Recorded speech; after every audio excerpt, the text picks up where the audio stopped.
Hello दोस्तों, नमस्कार। स्वागत करते हैं आपका अपने YouTube चैनल आदर्श क्लासेस 2.0 पर। और आज का जो क्लास होगा, पिछले संडे 22 तारीख को जो टेस्ट हुआ था क्लास में, उस क्लास के जो पूछे गए मैथ है, उस सिंपल और साधारण सा मैथ था। लेकिन जो भी बच्चे डाउट है, जिन्हें कुछ न कुछ समस्या है, परेशानी है, मैं पूरे मैथ का आपको डिस्कशन करूंगा। एक एक बात को आपको बताऊंगा आराम से, प्यार से। तो आप लोग इस पूरे वीडियो को अंत तक देखिए और एक एक चीज़ को आप करिए, ताकि आने वाले एग्ज़ाम में आपका पूरा मैथ कंप्लीट हो और एक अच्छे तरह से आगे आने वाले चैप्टर को भी कर पाए। तो चलिए शुरू करते हैं। जैसे आपका ये पहला क्वेश्चन होगा मेरे भाई कि एक सड़क की लंबाई 1 किलोमीटर है। आप सभी जानते हैं कि 1 किलोमीटर में जो होता है 1000, यानी 1 किलोमीटर की मैं बात करूंगा तो 1 किलोमीटर में क्या होता है, तो 1000 मीटर होता है, राइट। थोड़ा सा पेन को मैं चाहूँगा कि ये बोल्ड हो जाए, थोड़ा सा पतला दिख रहा है। हाँ, चलिए। तो 1000 मीटर होता है और ये कह रहा है क्या कि सड़क के दोनों ओर 100 मीटर के अंतराल पर रोपण के लिए आवश्यक पेड़ों की संख्या क्या है। अब भाई एक बात समझो आप, ये बहुत ही आसान सा सवाल है कि आपको ये पूरा 1000 मीटर है, राइट, और ये 20-20 मीटर पर पेड़ लगाना है। ये 20 मीटर, फिर इसके बाद 20 मीटर, इसके बाद 20 मीटर। तो आपको करना क्या है कि बस 1000 में आप 20 का भागा दे दीजिए, तो आपको आएगा कितना, तो 50 आएगा। कितना आएगा मेरे भाई, 50 आएगा। तो आपको लगेगा क्या बस यहीं पे उत्तर हो गया, तो नहीं भाई, यहाँ पे उत्तर आपका नहीं हुआ। तो कहाँ पे उत्तर होगा? रीज़न क्या है कि जब हम कोई पेड़ लगाते हैं, अगर हमारे पास ये बराबर बराबर लंबाई है, ये ऐसे पेड़ खड़ा करते हैं, तो बीच के जो डिस्टेंस हैं 1 2 3, तो आपके पेड़ खड़ा हो रहे हैं कितने, 4। मतलब अगर हम किनारों पर भी एक लास्ट में खड़ा कर देंगे तो एक पेड़ एक्स्ट्रा लगता है। इसीलिए आपको क्या करना चाहिए, एक जोड़ देना चाहिए। इसलिए आपका उत्तर क्या हो जाएगा, 51 इस सवाल का राइट आंसर हो जाएगा। क्या समझ पा रहे हैं, है ना। तो ये रिकॉर्डिंग है, आप इसको आराम आराम से इस चीज़ को देखिए, नो डाउट कहीं दिक्कत नहीं होगी। चलिए अब दूसरा सवाल लेते हैं। आपका ये अगला सवाल था डिस्काउंट का। प्यारे बच्चों, ये कह रहा है ना कि एक रेडियो का अंकित मूल्य 4800 रुपये है। एक रेडियो है जिसका अंकित मूल्य क्या है, 4800 रुपये है। दुकानदार 10% की छूट देता है और 8% का लाभ कमाता है। यदि कोई छूट नहीं दी जाती है तो उसका प्रतिशत लाभ क्या होगा। इसके लिए शानदार तरीका क्या है कि आप एक काम करो, बस सिंपल सा काम आपको करना है कि ये बात मैंने कितनी बार क्लास में पढ़ाई है कि एमपी और सीपी का आप रेशियो सीख लो। यानी एमपी सीपी क्या होता है, जब किसी वस्तु के दाम छपे होते हैं तो उस पर वो छूट दे के बेचता है, और जब बेचता है तो फिर उस पर कुछ लाभ कमाता है। तो आपको करना क्या है कि जो लाभ होगा उसको जोड़ना है, वो एमपी का अनुपात होगा, और जो डिस्काउंट है वो 100 में घटाना है, वह जो होगा क्रैमूल का अनुपात होगा। और यह अनुपात अगर आप याद रखते हैं तो आपका काम बहुत आसान होगा। ऐसे बहुत सारे सवाल पूछे जाते हैं। अब बच्चे देखो, यहाँ पे कह रहा है कि 10% छूट करता है। ये सवाल कह रहा है कि 10% की छूट करता है और 8% का लाभ लेता है। तो 8% का लाभ लेगा तो ये क्या होगा, 108। और ये छूट कितने का कर रहा है, तो छूट कर रहा है 10% का, तो हो जाएगा 90। इससे मतलब ये निकला कि उस सामान पे जो दाम छपा है वो 108 रुपया छपा है, और दुकानदार ने खरीदा कितना का है, तो 90 में खरीदा है।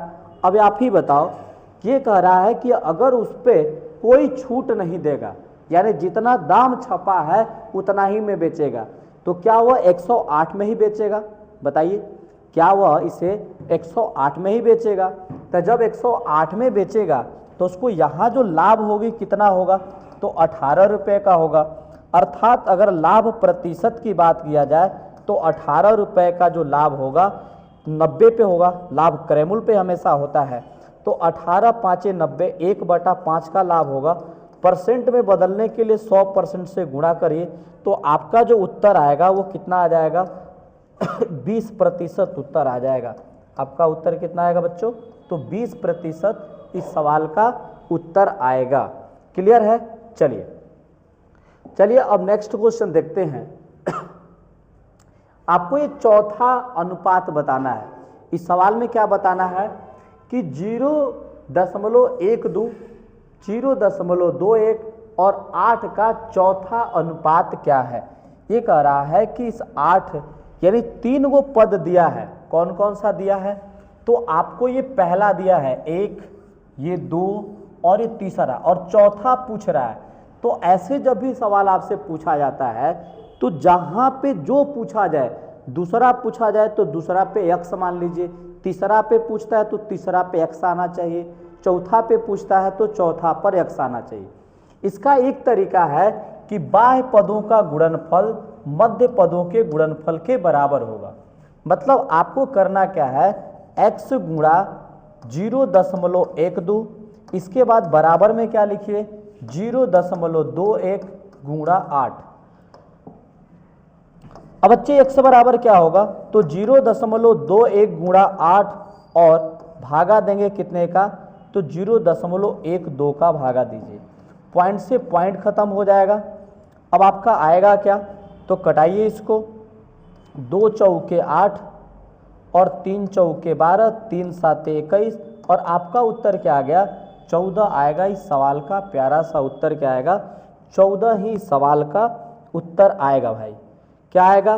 तो इस सवाल का जो उत्तर आएगा 14 आएगा बच्चों। चलिए इसी देख लेते हैं। ये सवाल जो आपका होगा एवरेज का सवाल दिया है। कह रहा है कि एक लड़का अपनी साइकिल 12 किलोमीटर प्रति घंटा की औसत गति से 10 किलोमीटर चलाता है और फिर 10 किलोमीटर प्रति घंटा की औसत गति से 12 किलोमीटर की यात्रा तय करता है। तो इसकी औसत गति लगभग में क्या है? भाई जब भी आपको लगभग में ऐसा पूछ रहा है तो आपको करना क्या है? तो आप इसका औसत चाल बराबर लिखिए कि औसत चाल बराबर होगा, ये कुल दूरी लिखना है। तो दूरी कौन कौन सा है? तो पहले 10 किलोमीटर, फिर 12 किलोमीटर की यात्रा। तो 10 और 12 को भाई जोड़िएगा, यहाँ पे कुल दूरी हो गया। और ये 10 किलोमीटर गया किस चाल से? तो 10 किलोमीटर गया 12 की चाल से, और 12 किलोमीटर की चाल 12 किलोमीटर गया 10 की चाल से। ये होता है कुल दूरी बटा में कुल समय। तो समय कैसे आएगा? जब आप दूरी में चाल का भागा करेंगे। तो प्यारे बच्चों ऊपर आ जाएगा 22 और आप इसको चाहे तो काट लो, काटोगे तो ये आ जाएगा 5, 6 और ये भी आ जाएगा 6 और ये 5। तो 5 5 ये 25 और 25 और ये आपको हो जाएगा 36। यानी आपको क्रॉस गुणा कर लेना है, 25 और प्लस आ जाएगा आपका 36 और नीचे जो लघुत्तम आएगा 30 चला जाएगा ऊपर। यानी 20 गुणा करता हूँ तो आ जाएगा 660 बटा में कितना हो जाएगा? तो ये आपका हो जाएगा 5 6 11, 3 2 5 1 6 61 आ जाएगा। ये समथिंग आपको आ रहा है 10, यानी आप भागा करिएगा तो 10.8 के करीब में आएगा लगभग में। ये आपका मान लगभग में पूछा है तो 10.8 किलोमीटर प्रति घंटा के चाल से वो जाएगा। क्लियर है? चलिए अब हम अगले सवाल को लेते हैं। अब अगला सवाल आपको दिया गया है, बहुत ही प्यारा सा सवाल ये भी है। ये क्या सवाल है आपको कि एक पुरुष, एक महिला और एक लड़का मिलकर एक काम को 6 दिनों में पूरा करते हैं। यदि एक पुरुष और एक महिला उसी काम को 10 और 24 दिन में पूरा करे तो लड़के के द्वारा काम पूरा करने में लगने वाले दिनों की संख्या क्या है? अब मेरे बच्चों आप देखो कि अगर मैन, वोमैन और जो बच्चा है, जो लड़का है, ये सभी ने मिल करके काम को क दिन में करते हैं, 6 दिन में। यदि अगर मैन की बात की जाए तो मैन इस काम को क दिन में करता है मेरे भाई, तो मैन जो है काम को 10 दिन में। और अगर लड़का की बात होती है, महिला की बात होती है, तो महिला करती है इसको 24 दिन में। अब आपको किया क्या जाएगा, तो हम इसका एलसीएम लेंगे और एलसीएम आपका कितना आ जाएगा, तो भाई चलो 120 आ जाएगा। कितना आ जाएगा, 120। तो ये 20 इसका आ गया क्षमता, इसकी क्षमता आ गई 12 और इसकी क्षमता आ गई जी 5, है ना। अब मेरे भाई अब देखो कह रहा है कि लड़का द्वारा पूरा करने में लगा दिनों की संख्या क्या है, तो लड़का की क्षमता निकालिए, लड़का की क्षमता निकालिए। तो अब पूरे तीनों की क्षमता 20 है। अब यहाँ देखो 12 और 5 मिला दीजिएगा 17, तो 20 में ले 17 घटाइए। अब इनको, इसको और इसको आपको जोड़ के 20 में ले घटाना पड़ेगा, क्योंकि तीनों की कुल क्षमता जो है बच्चों वो 20 है। और ये आदमी का और औरत का मिलाइएगा तो दोनों की क्षमता मिलाने पर कितनी हो जाएगी, तो आपका 12 5 17 हो जाएगा, राइट। जब ऐसा 17 हो जाएगा तो आपको ये थोड़ा सा ये बात को होगी कि इसकी क्षमता कितनी आ जाएगी, 3। अब तो इसको समय कितना लगेगा, समय अगर बात करें तो पूरा समय कितना है, पूरा काम कितना है, तो 120, और इसकी क्षमता कितनी है 3, तो उत्तर क्या आ जाएगा 40 दिन।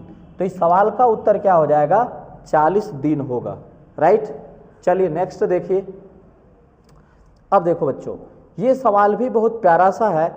ये सवाल में आपको कह रहा है कि रमेश ने 10% प्रति वर्ष साधारण ब्याज की दर से इतने रुपए समावधि में जमा किया। हर दूसरे वर्ष के बाद वो अपने ब्याज आय को मूलधन में जोड़ता है, तो चौथे वर्ष के अंत में ब्याज क्या होगा, है ना।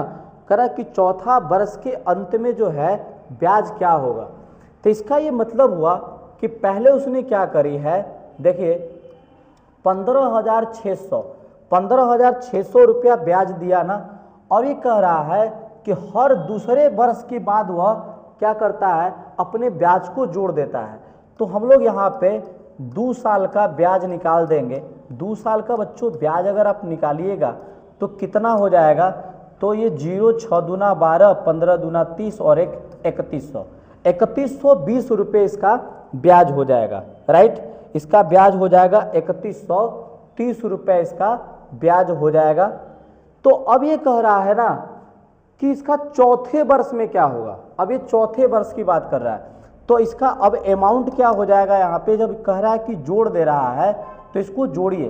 तो आपका 15,600 और प्लस 3120 क्यों जोड़ेंगे, क्योंकि कह रहा है कि हर दूसरे वर्ष के बाद अपने ब्याज को मूलधन में जोड़ देता है। तो जोड़ दीजिए इसको, तो आपका भी कितना हो जाएगा यहाँ पर, देखिए तो ये 0 हो गया, ये 2 हो गया, 2 हो गया, ये 7 हो गया और 15 3 18 हो गया, ठीक है। अब बच्चों ये कह रहा है कि चौथे वर्ष के अंत में ब्याज क्या होगा, है ना। ये आपसे पूछा है चौथे वर्ष के अंत में, तो आपको चौथे वर्ष के अंत की बात कर रहा है कि चौथे साल के बाद जो होगा अंत में इसका ब्याज क्या आएगा। तो अगर हम बात करें कि फिर से इसकी साधारण ब्याज निकालें 18,720 का, आपको कितना निकालना पड़ेगा, तो 10% और फिर 2%, क्योंकि चौथा बोला है ना, तो 10% है तो आगे 2 साल है, तो आपको फिर इसका 10% निकालना पड़ेगा 2 साल का।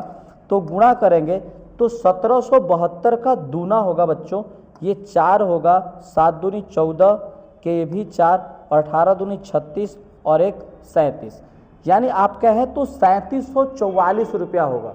इसका आंसर क्या होगा, ये हमें लग रहा है कि ये तीसरे साल का ही उत्तर दिया है, ये नहीं होना चाहिए, इसका दूना होना चाहिए, है ना। ये होना चाहिए 3744 रुपये। चौथे साल के अंत में इसका जो ब्याज आएगा कितना आएगा, 3444। अगर टोटल ब्याज कहेगा तो इसको और इसको जुड़ना पड़ेगा, लेकिन ये थोड़ा सा सवाल कह रहा है कि चौथे वर्ष के अंत का ब्याज क्या है, समझ पाया है। चलिए नेक्स्ट क्वेश्चन देखो आप, एक व्यक्ति 25 किलोमीटर प्रति घंटे की गति से रेलगाड़ी से एक निश्चित दूरी तय की और 4 किलोमीटर प्रति घंटे की गति से वापस आया। यदि पूरी यात्रा में 5 घंटे 48 मिनट लगे हों तो वह दूरी क्या है? देखो भाई, अगर आपको दूरी निकालना होता है, दूरी देखो, ये बहुत ही प्यारा सा सवाल है और बहुत आसान तरीका भी इसका है बनाने का, कि अगर आपको कोई व्यक्ति 25 किलोमीटर ये जा रहा है, बात को ध्यान से समझना, ये 25 किलोमीटर प्रति घंटा की चाल से रेलगाड़ी से जा रहा है और फिर 4 किलोमीटर प्रति घंटा की चाल से वापस आ रहा है, पूरी यात्रा में 5 घंटे 48 मिनट लगे, तो वह दूरी थी, कितनी दूरी थी? अब हमारी बात समझना कि गया और आया, अगर दूरी समान चला है तो आपको औसत चाल निकालना चाहिए। क्या निकालना चाहिए? तो दूरी बराबर आपका होता है, दूरी बराबर औसत चाल और गुणे समय, औसत चाल गुणे समय। तो औसत चाल का यहाँ पे सूत्र लगा दीजिए, तो 2 गुणे 25 गुणे 4, क्योंकि आपको मैंने कितनी बार सूत्र बताया है कि अगर कोई x की चाल से जाए और y की चाल से वापस आए तो आप 2xy बटा में x प्लस वाई लिख करके आप औसत चाल निकाल पाएंगे, राइट। और बटा में आपको अब 25 हो जाएगा और 25 और 4 जोड़ दीजिएगा, यानी होता क्या है 25 प्लस 4 29। अब बात रही समय का, तो समय क्या है? तो 5 घंटे 48 मिनट। अब इसको आपको बदलना पड़ेगा, 5 प्लस 48 बाई 60, इसको 5 घंटा प्लस इसको घंटा में बदल के जोड़िए, तो ये 12 चौ 48, 12 पाँचे 60, 5 पाँचे 25 और 4 मिला दीजिए 29, 29 बाई क्या आएगा? 5 आएगा। अब आपको 29 बटा में यहाँ पे 5 लिख देना है, क्लियर। अब यहाँ पे देखो बच्चों कितना आया, तो 25 चौके 100, ये आ गया 200, 200 बटा में 29 और ये गुणे 29 बटा में क्या आ गया? 5, 29 से 29 कट गया, अभी कितना हो गया भैया? 40 आ गया। कितना आ गया? तो इसने पूरी यात्रा में 40 किलोमीटर दूरी तय करी, ये कुल दूरी आ गया, ये आ गया जो है कुल दूरी। तो हमसे पूछा है कि बीच की दूरी बताओ, बीच की दूरी क्या है? तो जितना गया उतना आया, इसका मतलब 40 का आधा होगा, ये 20 किलोमीटर तो होगा बीच की दूरी। कितना होगा? तो ये 20 किलोमीटर होगा बीच की दूरी, क्योंकि एक बार गया और वापस आया, इसलिए सभी दूरी को मिलाकर के 40 किलोमीटर तय करी है, तो आपको आधा आधा कर लेना है, राइट। चलिए अब आइए नेक्स्ट क्वेश्चन। अब देखो ये सवाल अगर आपको करना हो तो बहुत ही आसान तरीका है, और वो आसान तरीका क्या है कि शराब और पानी के 1 लीटर मिश्रण में पानी 30% है, शराब और पानी के 1 लीटर मिश्रण में पानी 30% है, मिश्रण में शराब की वह मात्रा कितनी होनी चाहिए जिससे मिश्रण में पानी का हिस्सा 15% हो जाए? देखिए इसमें क्या करना है, आपको एक पद को बराबर करना है। जैसे समझिए, पहले मेरे भाई ये 1 लीटर है, 1 लीटर है, 1 लीटर बराबर आपको 1000 ml मान लीजिए। अब 1000 ml में 30% पानी है, कितना है? 30% आपका वाटर है, चलिए हमने लिख दिया वाटर है। और फिर आपको ये कह रहा है कि शराब इसमें कितना मिला रहा है? भाई शराब जब मिलाएगा तो मिक्सचर 1000 प्लस यक्स हो जाएगा ना, 1000 प्लस शराब, जितना पहले से पानी है मतलब मिक्सचर है और उसके बाद एक्स्ट्रा मिला रहा है, तो 1000 के बाद ऐड हुआ तो एक्स्ट्रा हो गया। अब उसमें कह रहा है कि पानी का हिस्सा कितना हो गया? अब पानी इसमें हो जाएगा 15%। तो आपको एक ही पद बराबर करना है, और कौन सा पद बराबर करेंगे? तो जो मिला रहा है, यही ध्यान देना है, जो मिला रहा है वो आपका क्या होगा? बढ़ेगा, या निकालेगा तो घटेगा, क्योंकि इसमें तो शराब मिलाया है, तो शराब आपका बढ़ेगा या तो घटेगा, निकालेगा तो इसका मतलब हुआ कि इसमें पहले और बाद की अवस्था में पानी समान होगा। तो आपको लिखना क्या है? 30 का पहले 1000 है ना, तो लिखिएगा 1000 का पहले 30% था, अब 1000 में इन्होंने मिला दिया x, तो अब कितना हो गया मेरे भाई? तो अब हो गया जी 15%। अब मेरे बच्चों ये 15 दूना 30 हो गया। अब आपका हो जाएगा 2000 ml। अब 2000 ml में आप अगर 1000 ml को माइनस करिएगा तो आपका क्या होगा, x का मान 1000 ml आ जाएगा।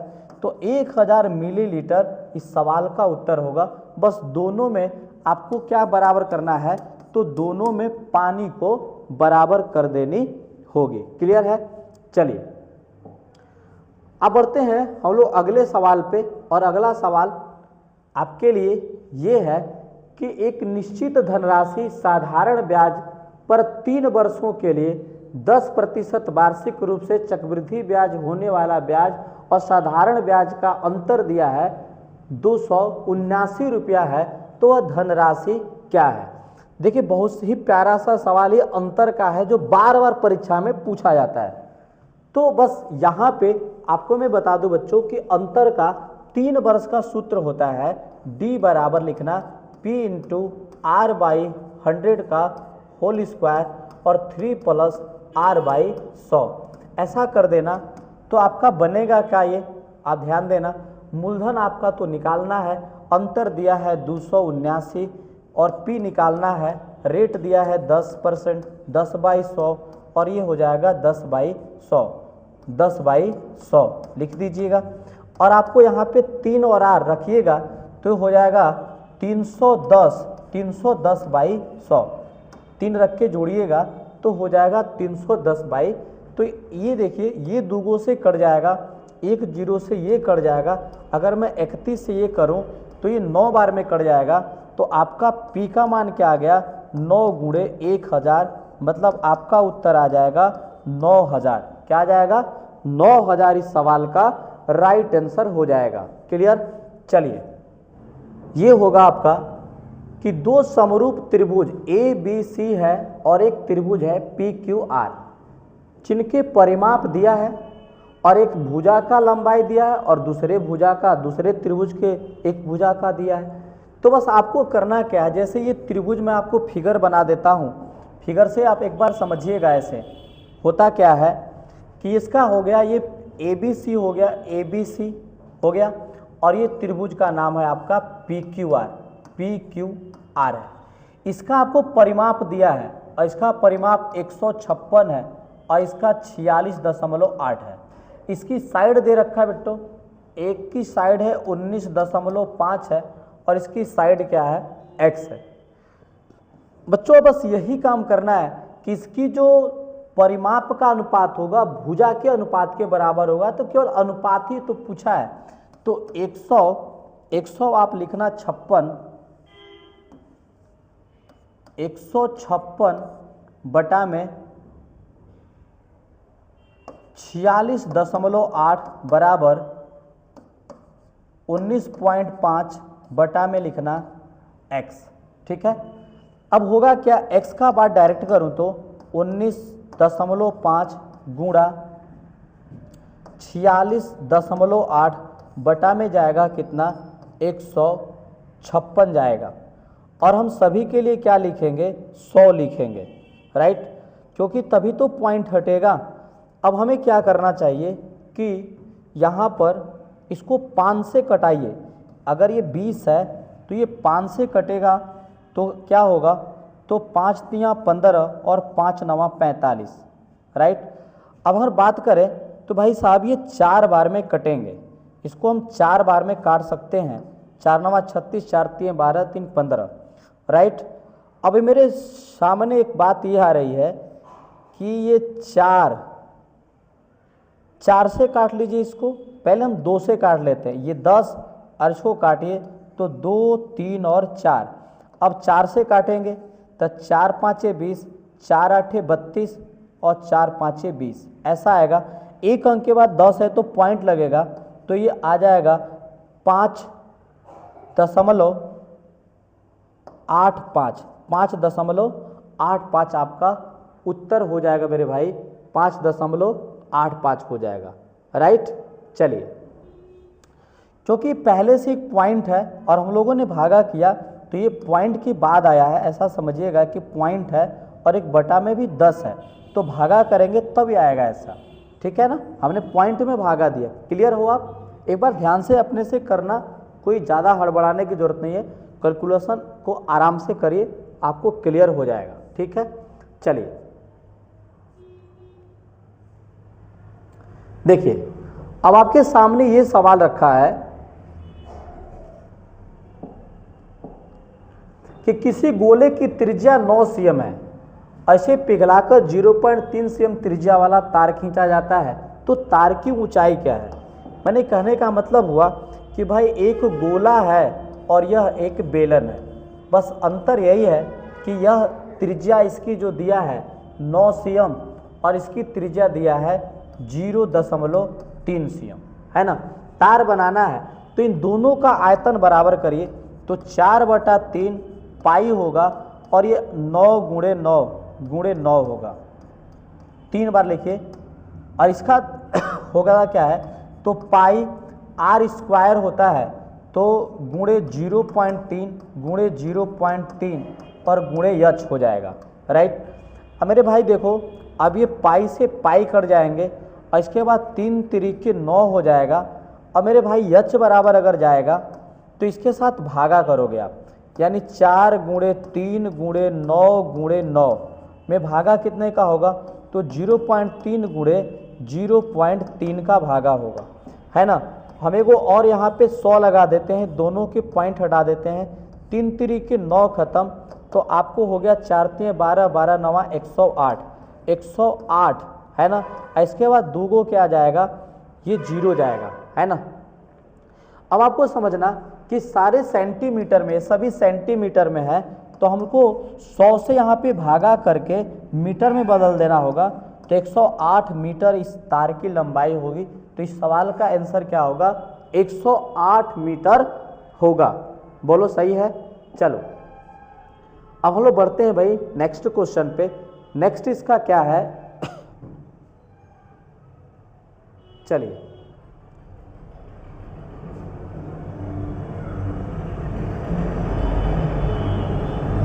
ये सवाल है आपका। सवाल में कह रहा है कि एक आयताकार खेत की एक भुजा 39 मीटर है और इसका विकर्ण 89 मीटर है, तो खेत का क्षेत्रफल क्या है। खेत के क्षेत्रफल के बारे में बात कर रहा है। अब आप ऐसे समझिए, ये वाला देखिए, ये खेत की एक भुजा है और एक खेत की एक भुजा कितना है, तो ये 39 मीटर है और इसका विकर्ण कितना है, तो इसका विकर्ण आपका जो दिया है 89 दिया है ना। तो खेत का क्षेत्रफल क्या होगा, यानी लंबाई चौड़ाई और ऊंचाई आपको निकालनी है ना। तो मेरे भाई देखो, आपको ये वाला निकालना है, तो आप इसके लिए ये समकोण त्रिभुज होता है, तो पाइथागोरस लगाओ, यानी आपको जो यच निकालना है, तो आपको विकर्ण यानी 89 का स्क्वायर और -39 का स्क्वायर कर देना चाहिए, राइट। इसके लिए तरीका है, एक बार जोड़ लो एक बार घटा दो, a + b a - b हो जाएगा कि नहीं हो जाएगा। तो 9 9 18 के हो जाएगा 8 और 8 3 11 11 1 12 हो जाएगा। अब इसको घटाइएगा तो आ जाएगा कितना 0 और ये हो जाएगा 50, है ना। तो देखो इसको आप 2 गुणे क्या लिखोगे, 2 गुणे 25, इसको क्या लिखिएगा 2 गुणे 64। अब बाहर क्या आया, बाहर क्या क्या आएगा, तो 8 आएगा, 64 से 2 आएगा और 5 आएगा, यानी भाई साहब ये 80 आ जाएगा। क्या आ जाएगा 80, इसकी चौड़ाई आ जाएगी। तो आपको एरिया निकालना है, तो एरिया क्या होगा भैया, एरिया कैसे निकालेगा, तो एरिया के लिए 39 में आपको 80 से गुणा करना है, 0 9 8 72 के 2 7 और 8 3 के 24 24 7 31, तो 3120 मीटर स्क्वायर इस सवाल का आंसर होगा। बताओ यस या नो, कोई डाउट। ठीक है, चलिए तो हम लोग बढ़ते हैं जी अगले सवाल पे। चलिए तो ये सवाल देखिए, ये जो सवाल आपको दिया गया है, इसकी लंबाई चौड़ाई और ऊंचाई दे रखा है और इस दीवार को बनाने के लिए इस साइज का ईंटा लगाना है, तो ईंटों की संख्या क्या होगी।